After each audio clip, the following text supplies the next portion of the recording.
परिचय। जब भी हम किसी वस्तु को गति प्रदान करते हैं, जैसे अपनी पेंसिल का प्रयोग लिखने में करते हैं या फिर हम चलते हैं, तो हम बल का प्रयोग करते हैं। जरा सोचो कि कितनी बार हम अपने कागज को खो देंगे अगर जड़त्व इसको स्थिर नहीं रखता। उद्देश्य।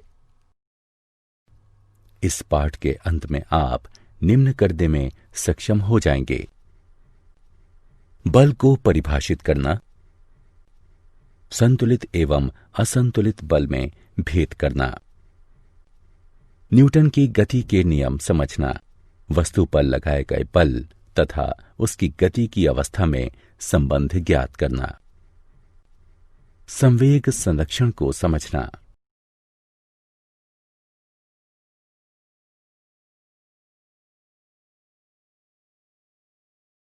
बल और उसके प्रकार।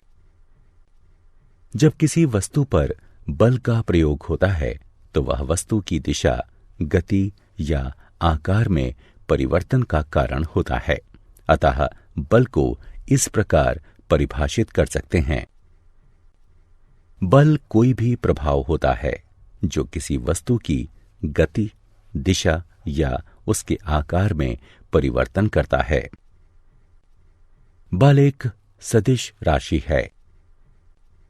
बल दो प्रकार के होते हैं: संतुलित एवं असंतुलित बल।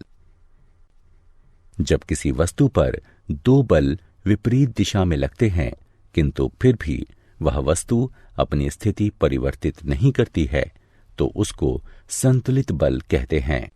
उदाहरण: किसी पिंड को एक समान बल से दोनों तरफ से धकेलना। असंतुलित बल वह बल है जब किसी वस्तु पर एक समान विपरीत बल नहीं लगता किंतु फिर भी वह वस्तु की स्थिति को परिवर्तित कर देता है। उदाहरण: जब किसी पिंड को अधिक बल के साथ एक तरफ से धकेला जाता है।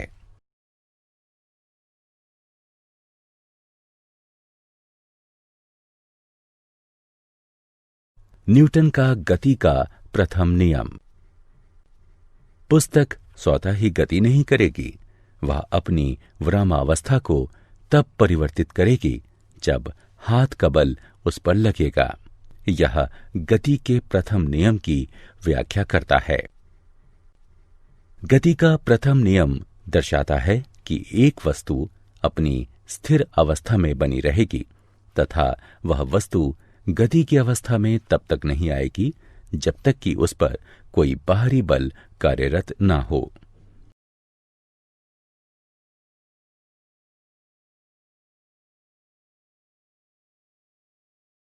न्यूटन के गति के प्रथम नियम के उपयोग। जब एक मोटर बस अचानक चलती है तो यात्री जड़त्व के कारण पीछे की तरफ झुक जाते हैं। यात्री विरामावस्था में तब भी रहने का प्रयास करते हैं जब मोटर बस गतिमान होती है। जड़त्व वस्तु का वह गुण होता है जिसके कारण वह अपनी विरामावस्था या एक समान गति में परिवर्तन का विरोध करता है। द्रव्यमान किसी वस्तु के जड़त्व की माप है। किसी वस्तु का द्रव्यमान जितना अधिक होगा उसका जड़त्व भी उतना ही अधिक होगा। उदाहरण: जब मोटर कार अचानक से रुकती है तो चालक जड़त्व के कारण आगे की तरफ झुक जाता है। जड़त्व के कारण ही यात्री गतिमान अवस्था में तब भी रहने का प्रयास करते हैं जब मोटर बस रुक जाती है। न्यूटन का गति का दूसरा नियम। न्यूटन का गति का दूसरा नियम दर्शाता है कि किसी वस्तु पर लगने वाला बल उस वस्तु के द्रव्यमान तथा लगाए गए बल की दिशा में उत्पन्न त्वरण के सीधे समानुपातिक होता है। F बराबर m गुणा a, जहां F बराबर बल, m बराबर द्रव्यमान और a बराबर त्वरण है। बल के मात्रक। बल का SI मात्रक न्यूटन है। न्यूटन को इस प्रकार परिभाषित कर सकते हैं कि 1 न्यूटन किसी 1 किलोग्राम द्रव्यमान वाली वस्तु में 1 m/s वर्ग यानी मीटर प्रति सेकंड वर्ग का त्वरण उत्पन्न करने के लिए लगाए गए बल के बराबर होता है। मात्रक बराबर kg m/s वर्ग यानी किलोग्राम मीटर प्रति सेकंड वर्ग या न्यूटन। 1000 किलोग्राम द्रव्यमान वाली वस्तु में 0.5 m/s वर्ग का त्वरण उत्पन्न करने के लिए आवश्यक बल की गणना करो। F बराबर 1000 गुणा 0.5 बराबर 500 न्यूटन बटे kg m/s वर्ग।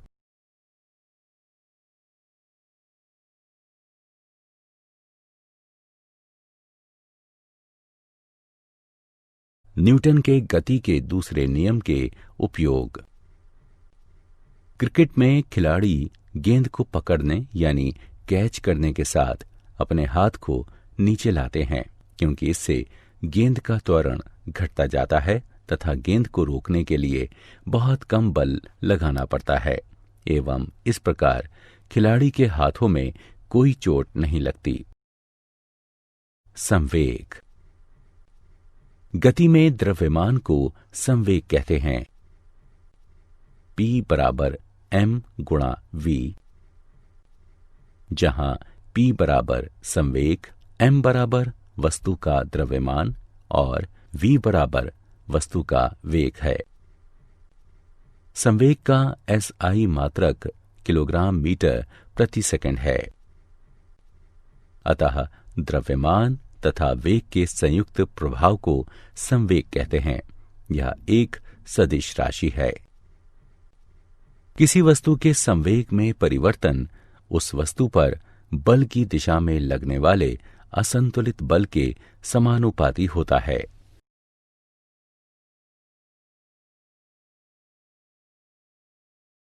गति के दूसरे नियम की गणना। किसी वस्तु का संवेग में परिवर्तन उस वस्तु पर बल की दिशा में लगने वाले असंतुलित बल के समानुपाती होता है। माना कि आरंभिक संवेग p1 बराबर mu है और माना कि अंतिम संवेग p2 बराबर mv है। अतः संवेग में परिवर्तन की दर बराबर होगी m गुणा v घटा u बटे t के। बल बराबर k गुणा m v घटा u बटे t, जो कि बराबर होगा kma के, जहां k एक अनुपातिकता स्थिरांक है।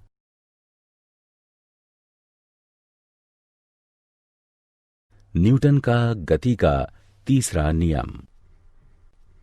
जब एक वस्तु दूसरी वस्तु पर बल लगाती है, तब दूसरी वस्तु भी पहली वस्तु पर समान एवं विपरीत बल लगाती है। प्रत्येक क्रिया के समान एवं विपरीत प्रतिक्रिया होती है।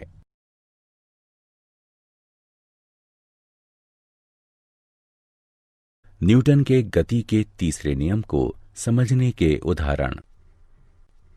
हम चलते कैसे हैं? जब हम जमीन पर चलते हैं तो हमारे पैर जमीन को पीछे की तरफ धकेलते हैं तथा बदले में जमीन हमारे पैरों को आगे की तरफ धकेलती है। तोप पीछे क्यों हटती है? जब तोप से गोला छोड़ा जाता है तो एक बल गोले को आगे भेजता है एवं उसके समान बल तोप को पीछे धकेलता है, इसलिए तोप पीछे हटती है। जेट हवाई जहाज और रॉकेट।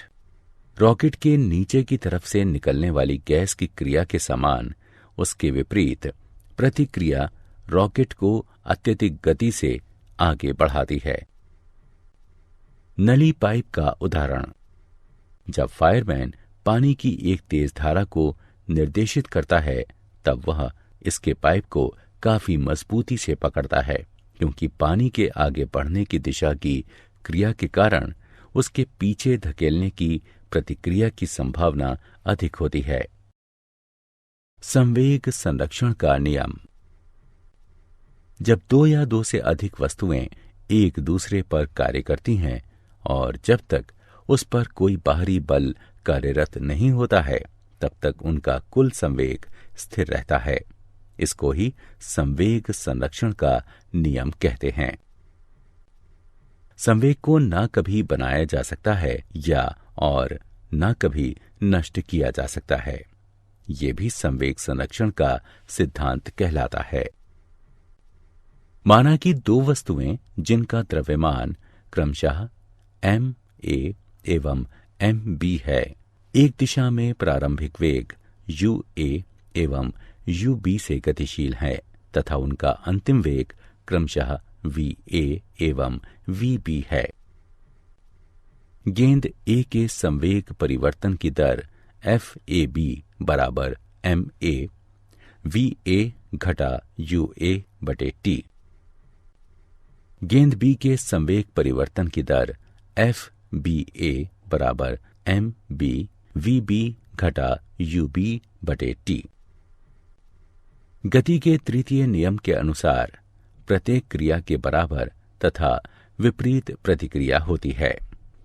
इस प्रकार जब दोनों वस्तुएं टकराती हैं, तब लगने वाला बल होगा FAB बराबर घटा FBA। इसे सुलझाने पर हमें यह प्राप्त होगा। यहां MAUA जमा MBUB टक्कर से पहले का कुल संवेग है तथा MAVA जमा MBVB टक्कर के बाद का कुल संवेग है। जब वस्तुओं पर कोई बाहरी बल नहीं लगता है, तो दो वस्तुओं की टक्कर से पहले के संवेगों का कुल योग टक्कर के बाद उनके संवेगों के योग के बराबर होता है। संवेगों शब्द संवेग का बहुवचन है।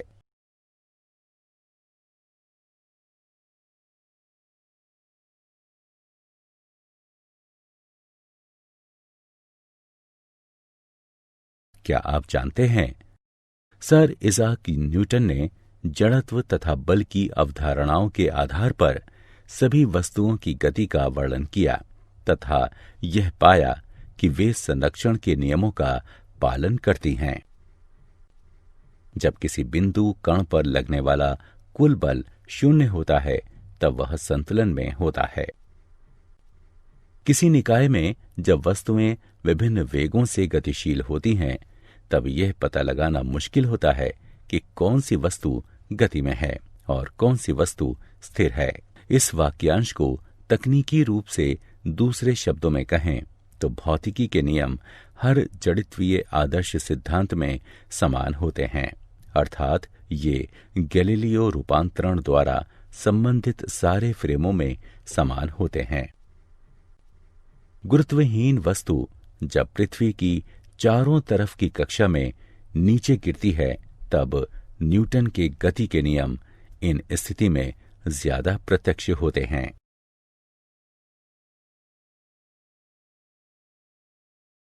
सारांश। आइए हमने जो कुछ सीखा है उसे संक्षेप में दोहराएं।